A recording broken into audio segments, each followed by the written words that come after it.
I had to first realize what I was doing that was giving you a negative about me, that I didn't love Perception, yeah. you or had no care about you. That for me was hard. I'm like, oh, how could that even happen?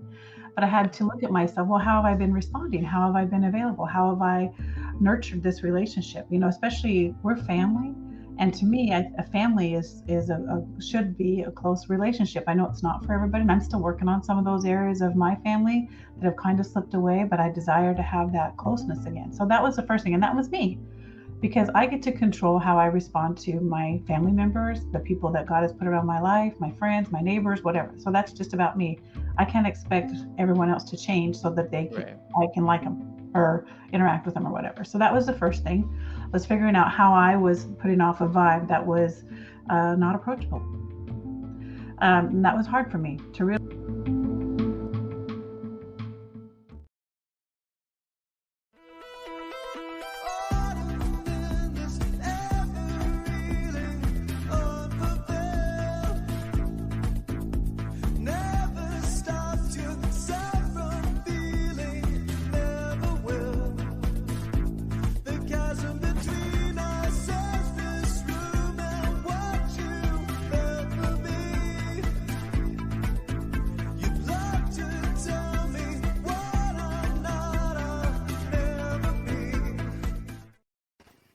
Hey everybody, happy Monday. Here we are again on Splintered Grace. My name is Tina Frank, and I'm a mature Christian conservative woman. I think I said that all wrong. And I'm also a Bible teacher at my local church. Good morning, Tina. And hi, everybody. I am Bonnie Violet. I'm a trans genderqueer drag queen. And I've been an emotional brat this week. So I can be that sometimes, right? Yeah, you do have to do that sometimes. Awesome. Wow. How was your weekend? There was a lot of really great stuff when I led it. I did a pretty good job of just like showing up to some things. I had some auditions for a musical on Saturday. Oh, so fun. I didn't know about that. Yeah, it's I'm like not like I'm on a committee that has a committee that does a musical, and so I just was there to help kind of greet people for their auditions and kind of that sounds fun. I guess oversight or guide. I don't know I'm still figuring out what my actual role is. That's awesome. So is this something that's going to continue, or is that a one-time thing this weekend? Yeah, no, it was we had auditions that it's for part of a conference for sober people in September, and so they had auditions to start doing. So the show's going to be in September, so it'll kind of be like an ongoing thing. But it was really great because a lot of it's been just kind of like talking about what we might be doing, and so we actually were like all in the same room at the same time, and we had auditions. We actually saw people, and so that was kind of nice too because things are opening up a little bit. Oh, that's great news. So that was also kind of nice as well, just to start to see things come together a little bit more. That's awesome. Awesome. How was your weekend? I had a great weekend. I had a girls' weekend with my two oldest daughters and our friend Veronica. Oh, nice. Yeah, it was a lot of fun. So, what kind of stuff did you do? Oh my goodness. What didn't we do? It's probably an easier question. We got up out of the valley, so I'm in the Phoenix area. So we went up to Young, and we did some hiking. We had a campfire in the evening. We had a whole bunch of junk that we wouldn't normally eat because that's what you do on girls' weekend. Right. And we did some painting, and we laughed and laughed and laughed. Oh my goodness, it's fun sharing memories, crazy stories. They're all adults now, so I only get to hear what they tell me. So to hear some of the fun things that's happening in their lives, some of our friend Veronica is from South Africa. And so she had some amazing things to share about South Africa. We ate some South African cuisine, which was amazing. So it was just a lot of fun. I didn't get in yesterday until about 7:30, 8 o'clock last night. Oh, wow. That sounds like a great time. It was a great time. It's definitely going to be in the memory book. Nice. Do you try to do that often? Well, I would love to, but it hasn't always worked out. I'd say this is our first official Girls Week. We did a girls' night, and actually it's on the wall behind me. We had all the girls from our family went to the movies one night. That was a lot of fun. But this is the first time we just gone away for a couple of days. It was just really refreshing. Refreshing. We can hang out, and some of those responsibilities we have all the time, we're just able to not have to worry about it. So it was just really nice. Right. Nice. Sounds great. Yeah. Sounds like so I hope to get it'll be a regular. I would like it to be like, okay, however often we're going to do this. That would be awesome. Right. Yeah. Well, that's awesome. Sounds great. I think I've seen you guys do like wine and painting before. Were those ladies' nights or girls' nights? It depends. We've done those too. We were doing it really pretty regular before COVID. Yeah. COVID came, everything kind of broke apart. And so now we're just, I don't know, starting to get some momentum again. Everyone's starting to feel a little more comfortable to having bigger. Our family, is pretty good size when we all get together. So we're trying to honor the guidelines that we were given and still stay connected. So it's been a lot of digital stuff. But it was nice to just have it. We've never had a pack your stuff and get out of Dodge for 2 days. So that was a lot of fun. I hope we get to do that again with all the girls. That would be amazing. It sounds like a great time. Did you have good weather for it? Oh my goodness. We couldn't have asked for better weather. It was a little bit windy on Friday night when we got there. But other than that, it was perfect. Couldn't have asked for anything better. It wasn't too hot, wasn't too cold. It was nice to just be able to do what we want. Right. Fantastic. Yeah. Yeah. I know last week some folks checked in, and my nephew had, was in the hospital at that time, and just wanted to update folks if they didn't find out any other way that, we're really not sure what happened, but, he ended up, being in the hospital for about 24 hours just to be like looked at. He came, trying to remember what state he was in when we talked last. I think he was kind of unconscious and in between hospitals. Yeah. But basically he's fine. They're really not sure what happened. But he's home and, having a good time. And so just want to let folks know that. And thanks for your prayers and thoughts and all of that. Scary. It was scary. It was like a lot of, it just brought up a lot of different things. Like, I think our family has a little PTSD from when Wyatt passed away. That I think it just brings up like all this stuff again, because we've been in situations where, we've woken up to little ones that aren't breathing and going to hospitals and being in ICUs and, eventually needing to let go of one person, and so I think it just brings up a lot for our family, whether we can realize it as it's happening or not. But I think that's, and I think that kind of leads into a little bit of like, I know we are wanting to talk about integrity today. And integrity is like one of those big words that I think it's something that I know, like I've always wanted, and I feel like I'm doing better. And then sometimes I can really have a hard time allowing myself to not have it perfect yet, Join the club. Join the club. Right. I think I experienced that a little bit this week. I think I was challenged on some of my, I was really challenged in some ways of like, okay, girl, how can you put what you believe, what you say, what you know into work this week? And how are you going to respond to that in as best way as possible? And so I think I was definitely found myself in a few positions this week to really kind of like ask myself and reflect on what is, how would I ideally react in this position, even though like I'm feeling really hurt. I'm feeling like my stuff, like the things that aren't the person's stuff, which is my stuff, is getting in the way of my ability to kind of show up in a way with you, not necessarily you, but just like with that person in a way that I would like, and just trying to allow myself to be okay with like I think sometimes I end up not taking action in those situations at all. Like I'll let my challenge with my own stuff, because I have my stuff. I'm not going to share how your stuff impacted me.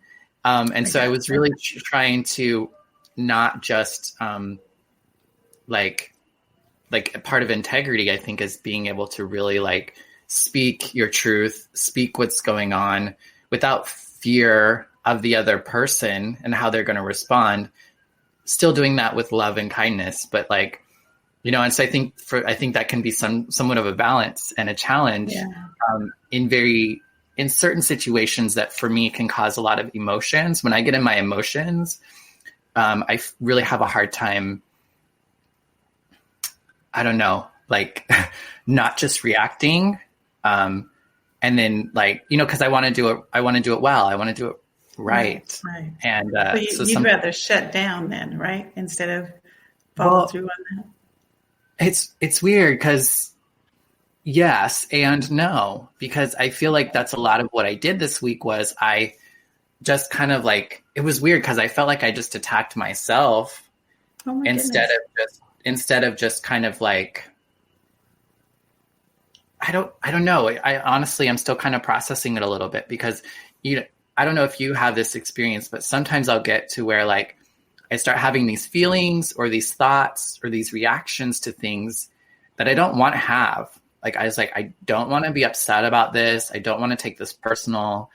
I don't want to, you know, but I am.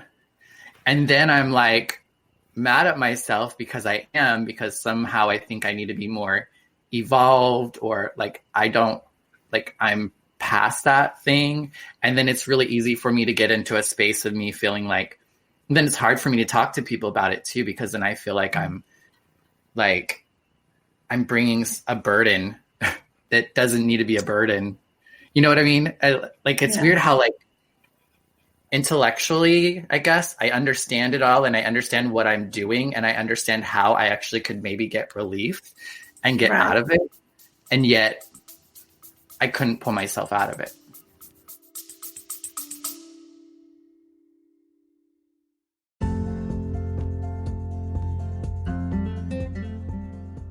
Hey y'all, it's me again, Bonnie Violet. I just wanted to take a second and thank my Patreon members. Patreon members are folks who contribute on a monthly basis anywhere from $3 to $150 a month to support the work of a queer chaplain. Big shout out to Victoria Thompson, Jason Brandt, Brandon Stanton, Kim Silva, Brandy McCarg, Randy Sandknop, Bob Kaiser, Joey Heckmeister, Violet Rhiannon, Gabriel, Jonathan, Petrick, and Todd Atkins Whitley. Thank you so much for your continued contributions. And if you're interested in joining the Patreon, just check the link in the description. Go to patreon.com/Bonnie Violet. Thanks so much. Bye-bye.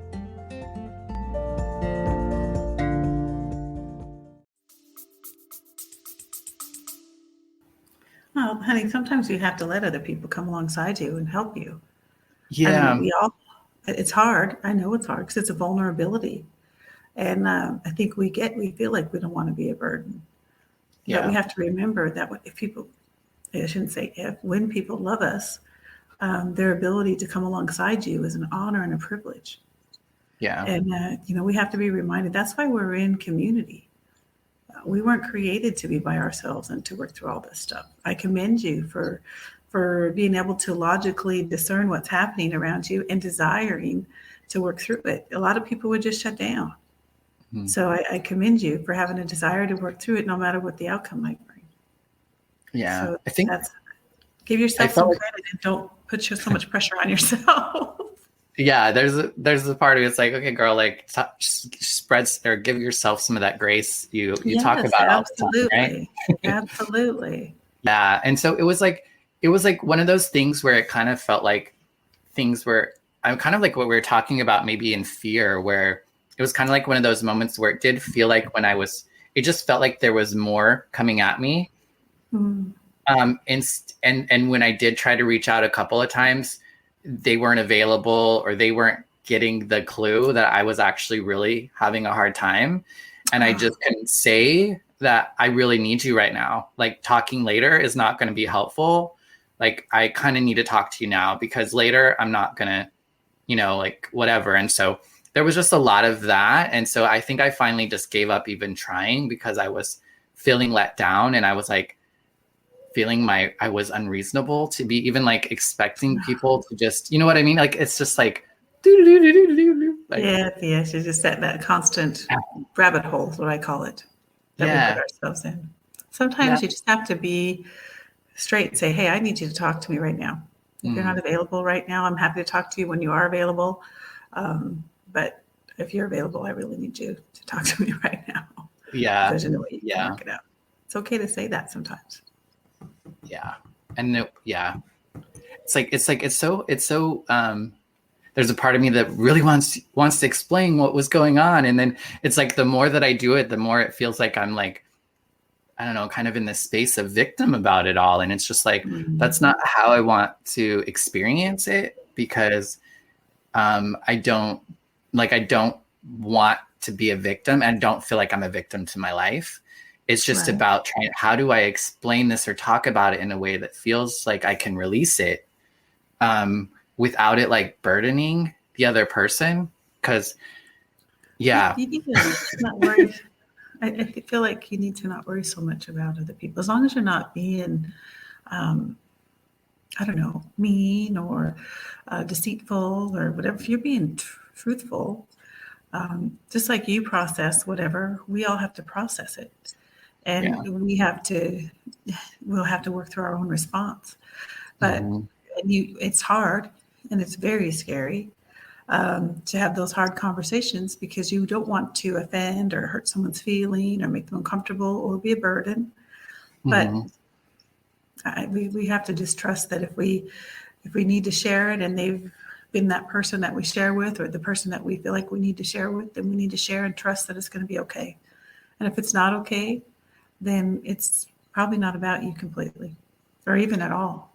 It's probably not about me, but So you just need to free yourself of that. It's easier said than done. I know because I think we all struggle with it in certain area of our lives. And I think it's just something we continue to deal with as we grow. Yeah. When I think, I think we're taught to believe that we should be able to take care of this stuff on our own. And, I think I really got that message a lot. And I used to even tell myself that a lot, like, I don't need people. I don't need this. And I think that's just part of like, it's like, I'm choosing to acknowledge that I could live better if I could find a way to like be with people through things that are difficult for me. And so, and I guess I'm still learning, and that's okay. But I think that's just kind of what I went through this week. I think there was just like, and it was really weird because I had like a really high of my birthday. I felt super connected. I felt really loved and I just felt so special. And then like 3 days later, I think nobody loves me and there's nobody I can call. And it's like totally like, it's like crap. It's total crap. Yeah. But I do know that there were some things that kind of triggered that for me that kind of put me, I think, in that space to then when I became super like sensitive. I feel like saying I'm super sensitive is like a bad thing, but it's just kind of the way that I am at times. And so I was just, and most of the time it's a gift. Sometimes it can just be challenging, I guess, to navigate. So integrity is, like, as far as the definition goes, integrity is the quality of being honest and having strong moral principles and moral uprightness. Some similar words are honesty, uprightness. There's some bigger words that honor, ethics, morals, righteousness. One of the other things is a state of being whole and undivided, which I can really, I can really grab onto that thinking and not get caught up in like the first one sounds a little ego-y. Like I would say I've always been so honest and like strong and upright. And like, there's like kind of an ego aspect to that for me. Whereas I feel like the quality of, or the state of being whole or undivided feels a little bit more I don't know. Yeah. I think that definition describes the levels, for lack of a better word, of integrity. You know, integrity, when from the time we're little, we're taught, if you say it, you got to do it. You know, if there's a contract involved, there's got to be integrity. Or all the stories you heard about, remember when a handshake would be fine, or somebody's good name was enough. So what you described were different levels of integrity as we mature and as we grow, and we become better adults, I guess. I don't know how else to say it, because it's sometimes when I think I've got it figured out, it's like, oh, I just missed the mark because what I just said or did was not integrity. Right. Yeah. And it can be really challenging, I think, when you're so aware. It's like, I'm aware that I do not want to respond with integrity right now. That's right. And so then you like back off. But like Land O'Lakes is saying, honesty, I believe, is the hardest quality of integrity. Yeah, it is hard. I agree. I have a hard time. For a long time, I used to say, and I think this was true, but I used to not know the truth. I did a good job of not really knowing what was truthful, so that I didn't have to be dishonest about it. Like for me, for a long time, that was really around feelings and things. Like I just didn't feel like I knew a lot, but now I can kind of look back and see how I was dishonest in a lot of ways. And I tend to be most dishonest about telling you how I feel, or how something has impacted me that you've done, or like those sorts of things, because I'm afraid that you, I'm afraid, I don't know, I guess I'm afraid that it will change our relationship, that it'll change how you see me, that it'll change how we interact, that you'll take it personal. I don't know. That's all the stuff I tell myself. Yeah. Because I had a situation this week where I felt like I was challenged to like, how do I respond to this situation? So I have a friend in Chicago, and her husband recently had a child, and he's a trans man who had a child, and she's a trans woman who is his wife. And so, but when they went to go sign the birth certificate, they had to switch legally at the time. They had to change one being the mother, and the one who's the mother saying that they weren't the mother, and the father saying that they weren't the father, but the mother. And so they were able to sign the certificate and get it listed that the father who gave birth to the child is the father, and the mother is the mother. And so it was like a celebratory like post. It was like, yay, this is awesome. My family, or my friend's family, is getting recognized as they see themselves. Yeah, exactly. And then somebody on Facebook, a family member adjacent, I guess, decided that it was a time to challenge that person's identity. And so they made a statement at first, kind of like, kind of unsaying what this person's saying about themselves. And I just said, hey, I'm not sure. I'm sure you're not aware of it, but like, this is not an appropriate place for you to say something like to share that. I was like, this is a celebratory post. Yeah. I introduced you to a friend in our world. Like, you're a part of my world and they're a part of mine, and I've introduced you to them and you've disrespected them.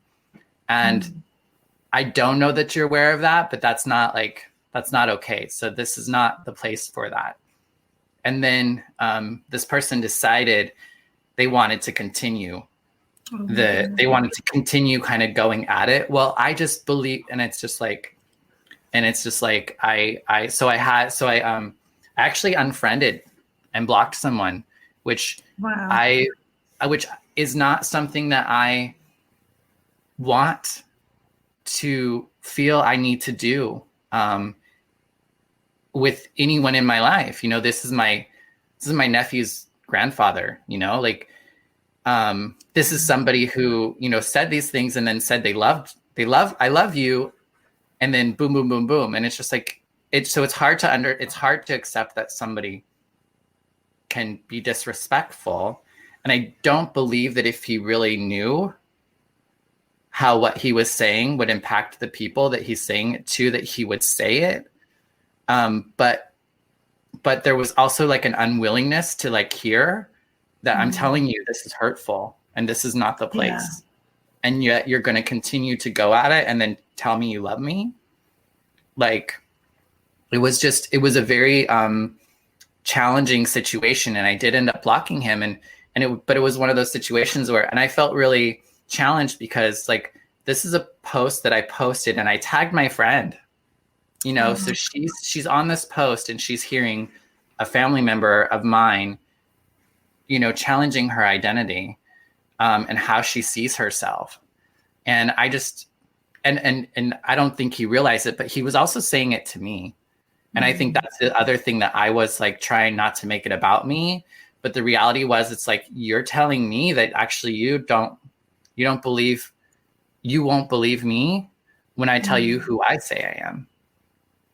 And you will feel like you need to tell me that you believe differently or whatever, you know? And it's just like, I don't believe he's like trying to hurt me, but I was just kind of like, but there was like an unwillingness to even recognize that was a possibility. And so I just had to kind of block him. I didn't feel really good about that because I would like to try to keep lines of communication open. Did you try to reach out to them in another manner? Like sometimes when we post things on social media, we don't understand the whole thing, or the tone is not the way it's meant. And I'm not saying that what was done was appropriate at all.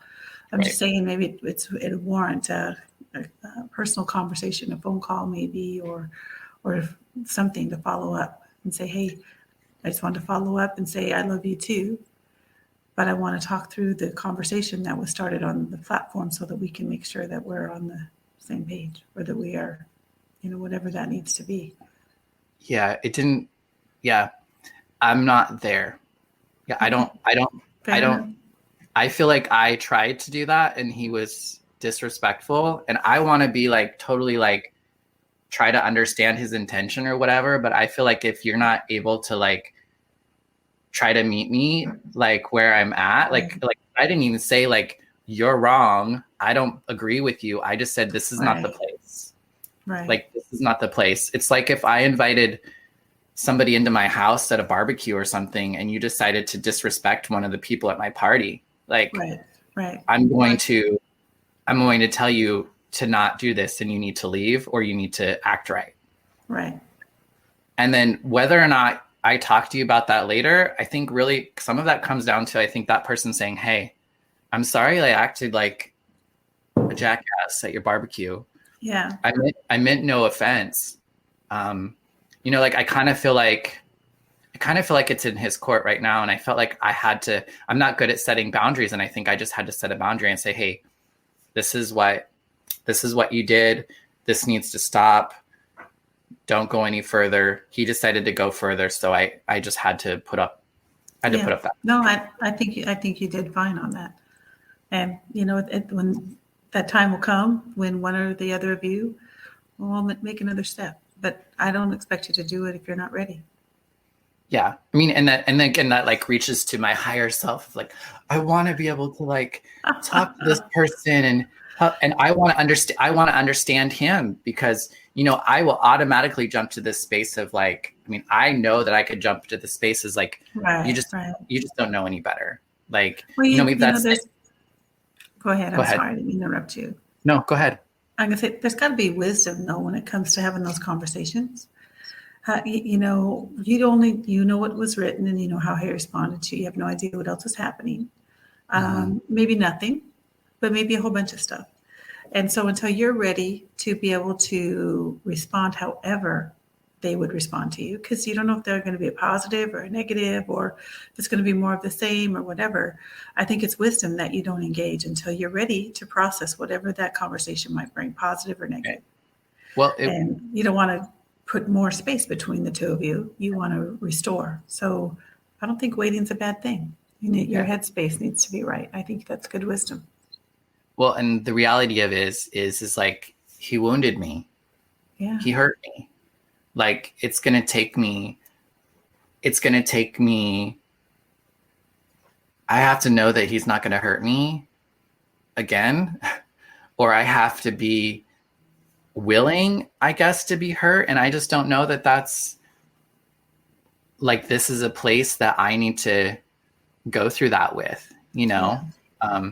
But I think for me too, he also, like, I don't know, I think it was a couple of other things where, like, because like I said, there was like a couple of other, like a bunch of things happened for me this week at once. That was one of them. But I really felt like, okay, girl, this is a time for you to like really, because sometimes I would have just ignored it and just been like, just completely ignored it and not paid it any attention. And so I took a day or so, like it was over a day's like response rather than just like, because I had a lot of initial responses, believe me. And I just tried to do what I could to pause and like really reflect and figure out how I want to respond. But also, like, I don't think if I would have had therapy on Friday and talked with my therapist that I would have actually took it further and said, hey, I need to draw this line. And you know what I mean? Like, I don't know that because I was telling myself, you know, I was telling myself all those things I've always told myself, that this is your issue. It's not that big of a deal, blah, blah, blah, blah. And then, but yeah. And so, but I felt like I feel good about it, even though it feels so foreign of a way to kind of respond. Cause I like, even like earlier that day had been talking about like what we do as far as us trying to like really like build bridges rather than like building these walls and canceling and cutting people out of our lives. And, you know, I think the reality of it is like, you know, some of it's going to be that there are certain people that I'm going to have to say, now I can't be with you, because it's, I don't know if they're not, I don't know. It's just, yeah, I want to understand. Give yourself some time. I mean, I think, I know that sounds lame, but we have to process. I think I'm praying that there will be a moment where you can find forgiveness, no matter what their circumstance was. But until that time, you just need to work through what you're feeling. And until that moment comes, I can't even give you exactly how long or what exactly to say. You know, we all get hurt and offended, and we all have to process it differently. And, you know, I would say that behind the scenes, be praying for this person. Be praying that they would desire to restore your relationship, that they would maybe have a renewing of their mind as to how they think what love looks like, the appropriate ways to respond to people in love, what kindness looks like, and the responsibility that comes when they're trusted. I mean, you trusted him with an opportunity to celebrate with you. So I would be praying for that person behind the scenes so that when the opportunity comes for you to have a conversation, not knowing how that conversation will go, that it would be the very best conversation that it could be when it happens. So that's the best wisdom I could offer you. But make sure that you work through what you're doing, but don't condemn yourself. You know, we're all human. We all have emotions. We're all trying to figure out how to manage our emotions, how to move forward and to be the best human beings that we can be so that we can be kind and loving to one another. And, you know, some days you just have to take a step back, but don't beat yourself up. Well, I think that's the challenge is you can know that somebody's intention isn't to cause harm and yet they do. And so I think that's the hard part of still trying to like convey that. And I don't necessarily agree. Like, I don't believe that like God or the world like sets up these opportunities like to test you or to learn lessons. But I definitely had a lot of things happen this week where like I was able to, I guess like, so like I just started getting seen on platforms and by people who are not just people within my circle. And so like I've started having people say some not so nice things about me. on some of these platforms. And so those things started to happen this week as well, which I knew they were coming. And in a lot of ways, I'm like, yay, like I'm not just preaching to the choir, so to speak, Right. you know, like because I do believe that I'm called to have more of a be in the mainstream a little bit more. And so that's just going to come with it. And so I think there's a lot of opportunity for me to like figure out how to like work through some of that stuff. So it was just like a lot of that stuff. And then I think with my, were you going to say something? Nope, I'm just listening. No. So one of the things I think that was really triggered for me was on Monday when Jasper was unconscious and needed to go to the hospital. I had a conversation with my mother. She'd called me to tell me what was going on. Then I was able to talk with you, and you kind of told me you had already heard about it because you had read it on my father's Facebook. Yeah. And that is a line of communication in which my father has excluded me from. So I didn't get that message from him. And I've known that. I've known that for months that he stopped wanting to see me aesthetically. And I've been kind of like hurt by it. I have been hurt by it. And I'm just trying to be okay with it. And then I think on Monday when that happened, it just brought it all up again. And I just want to call my dad and I want to just tell him how much he hurt me. And I know I know that he didn't mean to, and he doesn't mean to, but like it really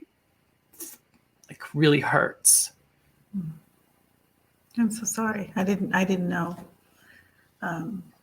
And you're right. I don't think your dad wants to hurt you. He doesn't. I know that he doesn't. I know that he loves me. I know that he's really proud of me. I know that. Yes, he is. I know that. And that's why like sometimes I want to make like, this is not my issue. Right. My transness and my dad's inability to look at me is not my issue. You're right. It's not. But it feels that way sometimes. Like sometimes it just feels like if I could just not be an issue, then I could have that communication with the father that I've always wanted in a way that I've never been able to have him. And anyway, go ahead. He's working through a lot of the same things that you've had to work through. And we've talked on here a number of times about the stereotypes that we have in our mind, the spaces that we were raised that created those thoughts in our heads, of what appropriacy is, what morals are, what people should look like, what they shouldn't look like, how we should act in certain situations. We have decided to be open-minded about that and consider other things. Not everyone has done that in our family. And people don't do that because it's not easy. Once you start changing your mindset, those normal things that you did or those people that you're around, they may choose not to be around you anymore. They may choose to combat you. They may try to make you feel bad about your thoughts because they're different than what they think they should be. These are all people that are stuck and don't have the ability to change, or I take that back. They have the ability to change, but they choose not to. And as crazy as it sounds, sometimes people will actually involuntarily sometimes hold people back because they're scared of change. I'll give you an example from our family. My mom and dad love each other. They've been together forever and ever and ever. But Mom would never allow Dad to get outside of his comfort zone to open up a business or to run for an office. My dad wanted to be on the city council for however many years. She just would not allow it. And she's like, you couldn't do that. And you know why he couldn't do that? Because we are poor people. We can't do that. She used to tell me I couldn't be a cheerleader in high school because we weren't rich. We can't afford that. You can't be a cheerleader no matter if they pick you or not.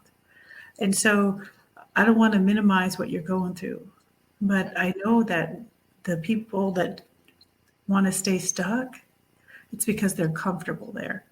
There's not much required. When we decide to have conversations like this first for ourselves, and then start to have conversations with the people around us that we love, that we've been disconnected to, that makes us vulnerable, not only to one another, but to the people around us who want to stay the same. Right. So I'm not, your dad loves you. We know that. I know. And And I know that's you know that. And I just want to encourage you. Pray for for him sure. also. I did get to talk to your dad one day. I did get to pray with your dad. Your dad's so heartbroken right now with so many Yeah. things. I know. So I know you know. So I don't want you to feel bad. It's not easy for you or for him. And I Yeah. appreciate that you are stepping out and just trying to understand, so that you can continue to be in a relationship with him and receive the love that he has for you, even though it's not exactly what you wish it was. Yeah. 'Cause I don't need him to see, and that's the whole thing, is like, I need to try to accept people where they're at too, like, I don't necessarily need him to see the world the way I see it, but I do want him to see me. Yeah. You I know? get it. And so it's like, so I get it. I do, like, I get it in my mind. And like, there's even a part of me that like feels like I'm still stuck in a lot of that old thinking. Like, I'm not as like, I'm still kind of not as evolved. I don't know if that's the right word. As I, like, I still have some of those thinkings. Like, I hear people who are trans and who are queer, who like, they like fucking know who they are, and they can like say it like without any question or hesitation. And like, I want that for myself. Like, I don't want to question, like, I don't want to question who I am. I want to continue to understand who I am. But I don't want to question. If I'm questioning myself, how can I expect you not to question me? So it's like, I know, like, I've known enough in my life, when I've been able to know myself in parts of my life, that I have a better relationship with the rest of the world.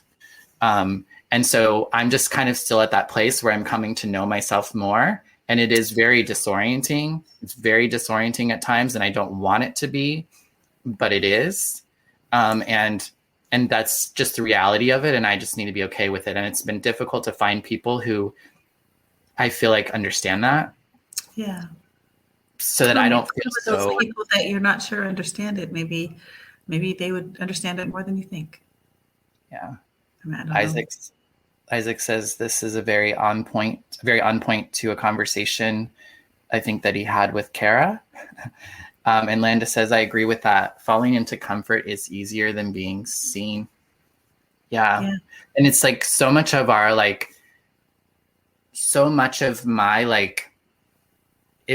is being seen. It's like what you see. It's not even about like what's inside. Like, it's literally like a lot of where I'm at is what I put on. It's like how I show up. It's how I present myself to the world. And that's like to me, I believe I'm putting my divinity on the outside. When I'm doing this, to me, this is an expression of my connection with God.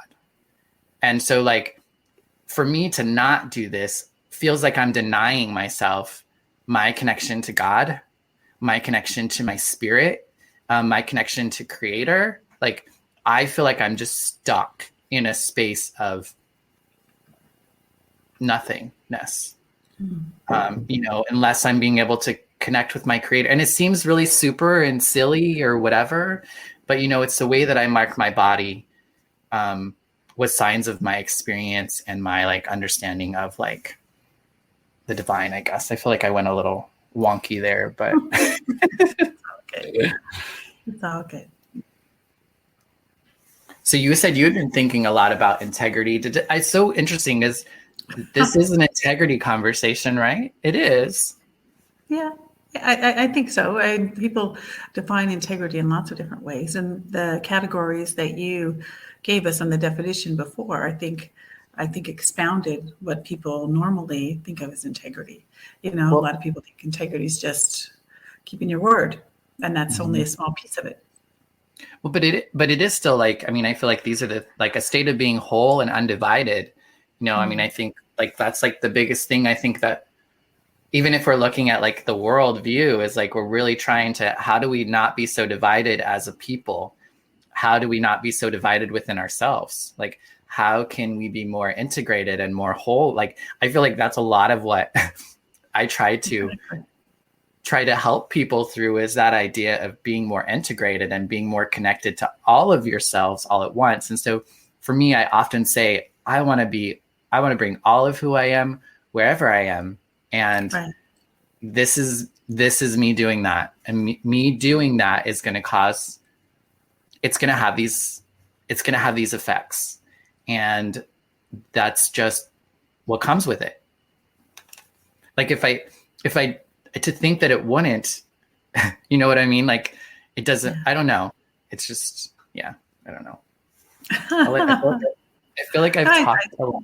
It's all good. No, it's good stuff. Sometimes one of us has a little more to say than the other. I think the conversation is great, and I appreciate you having it with me. On a public platform, it's even more daring. You know, integrity is, I think, it's part of our moral values. I live my life with core values that I practice every day. And they help me with my integrity, as well as some of the other things that I hold dear in my life. So I agree with that.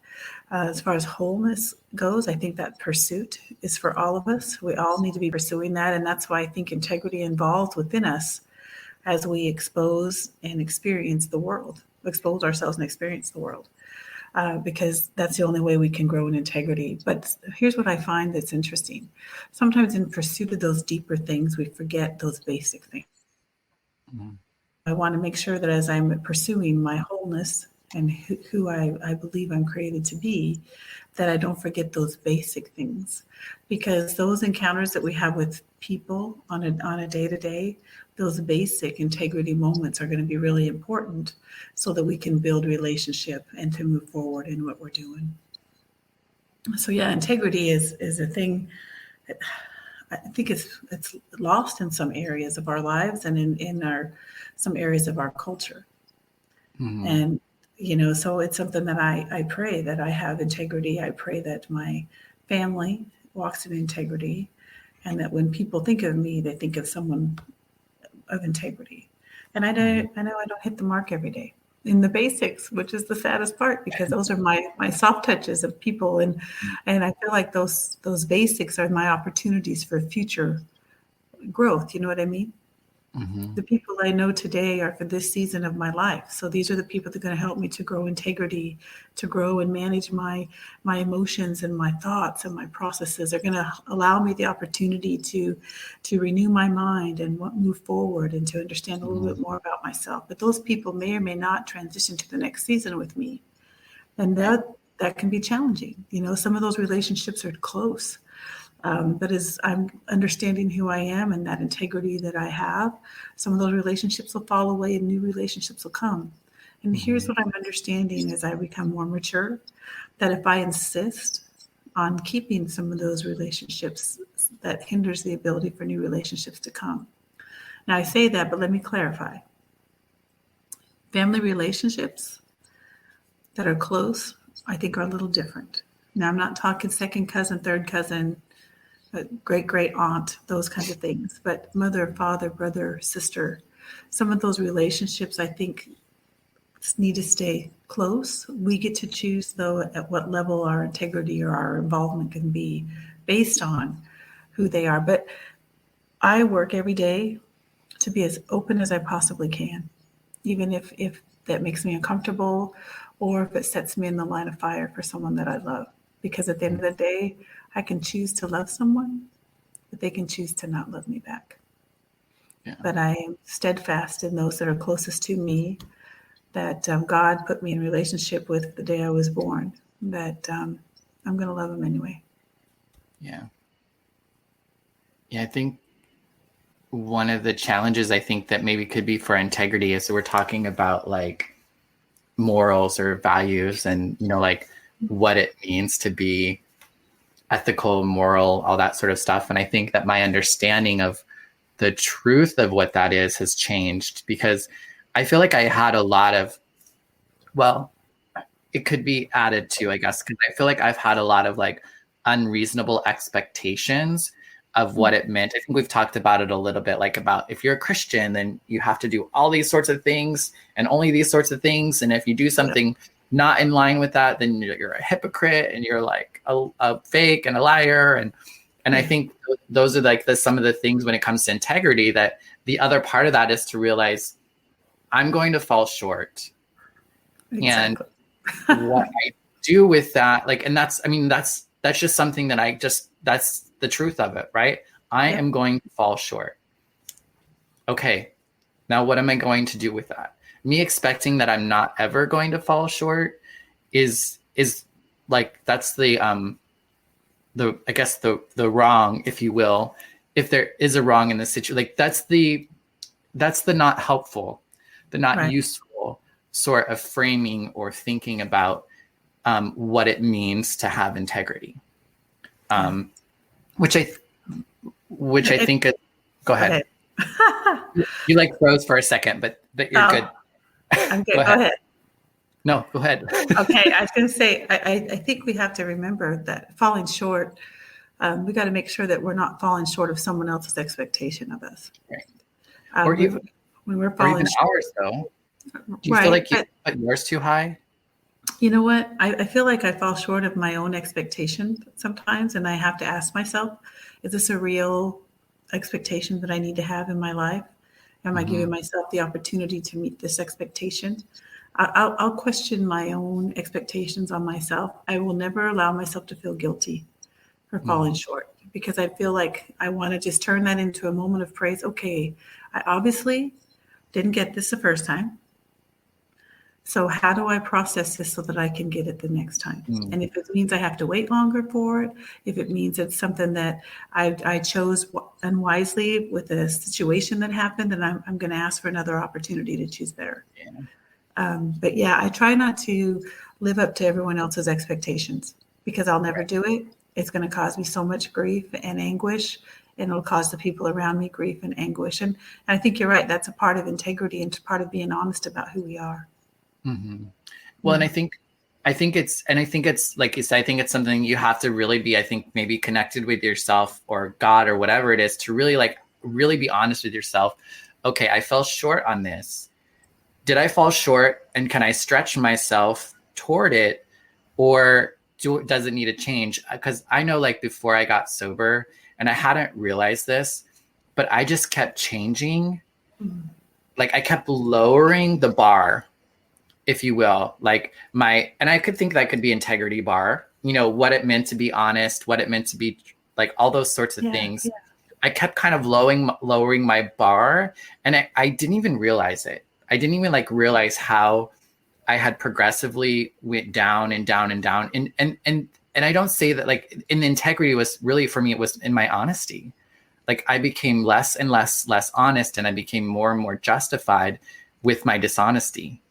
And until I actually for me, it was getting sober. I think people do it a lot of ways in life, where they just take a moment and they're like, oh my gosh, what am I doing with my life? And how can I start to get some different results? Because I can't seem to, it's not working this way. Right. And so for me, that was just me getting sober, was that thing for me that was like, okay, girl, stop. And then I was able to start to look at things. And then I realized, oh my gosh, you really have,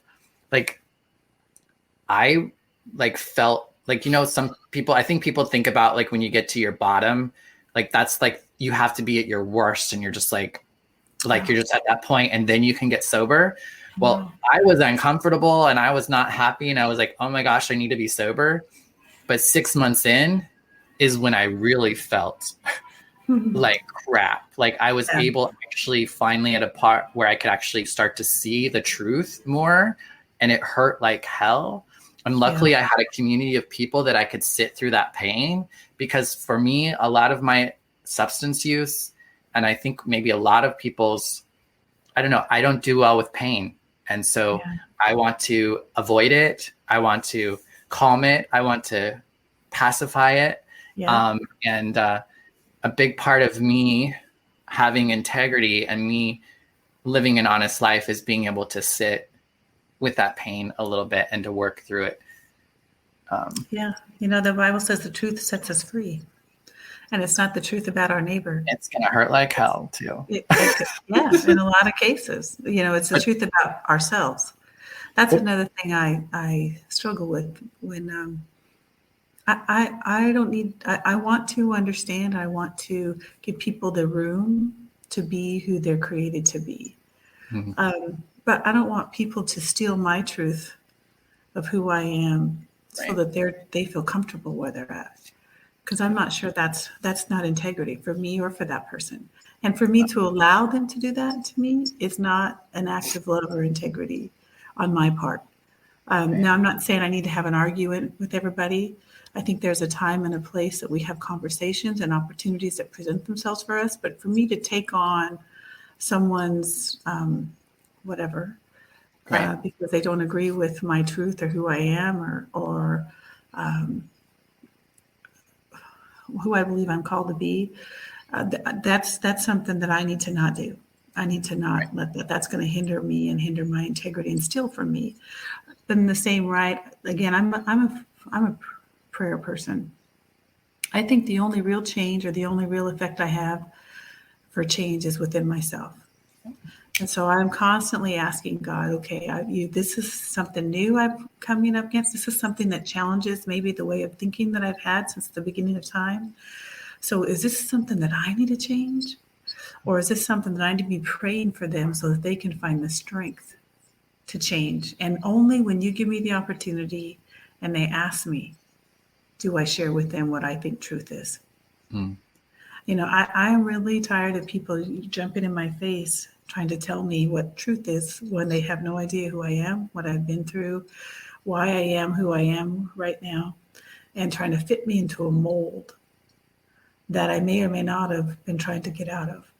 Right. My first response for that usually is offense, and I'm working on that because you're right. The more we are more stable, the more opportunity we're going to have to run into people who don't understand what the journey that we're trying to go on for ourselves and that we're trying to create a space where other people can go on with us.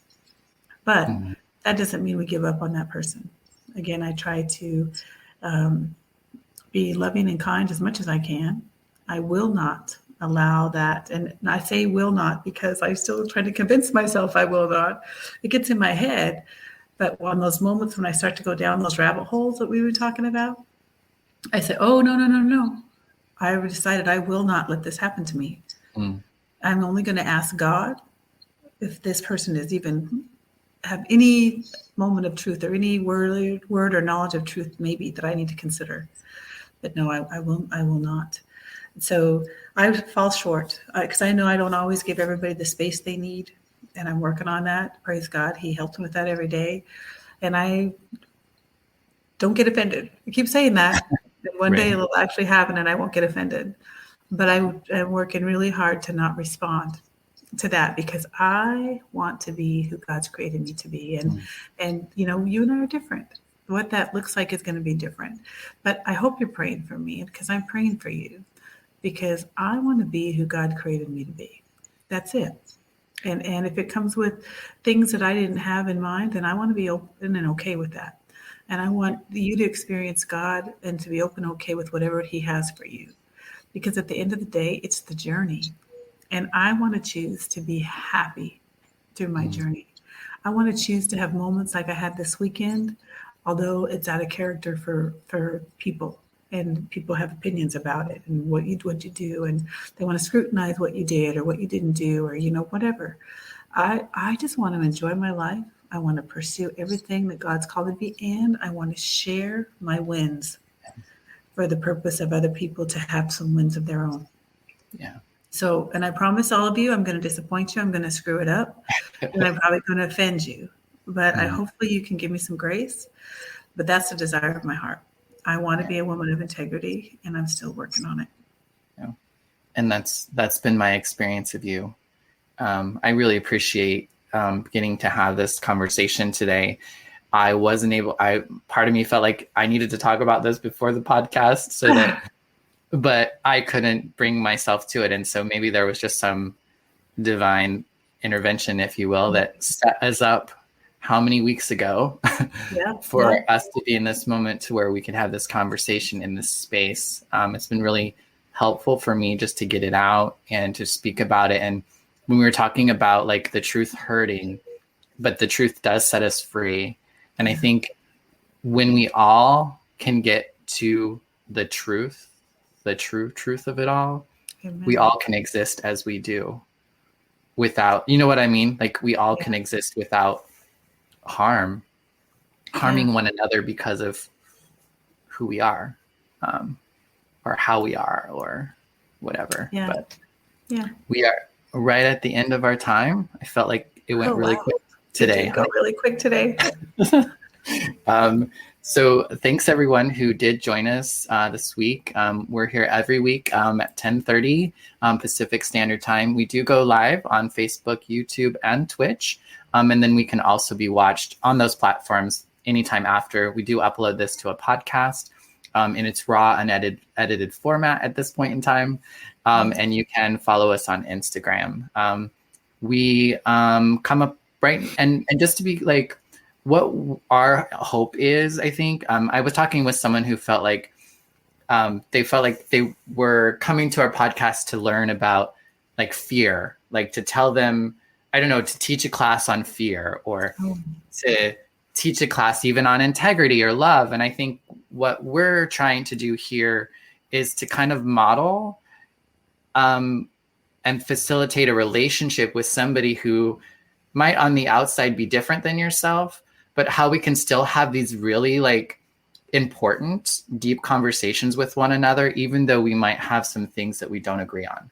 And so I feel like we're trying to model what this looks like rather than trying to, I guess, teach somebody. You know, hopefully people will be inspired or maybe feel like that there might be somebody in their life that they can try to be in relationship with in this way. And we're learning as well. Like we're figuring it out as we move along, and we're not claiming to be the experts in the matter. Sure.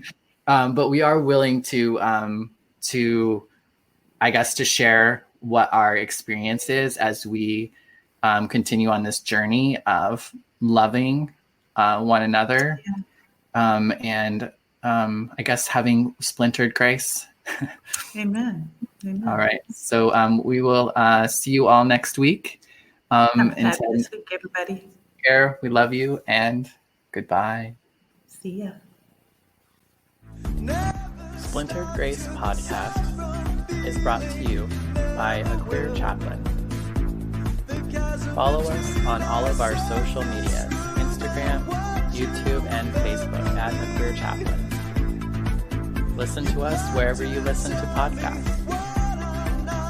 Subscribe, comment, like, and share. Feel free to tip us at Venmo, Bonnie Violet, and support monthly on Patreon. The song is original by Stephen Sandnoff, The Chasm Between Us. Rest in peace, Stephen.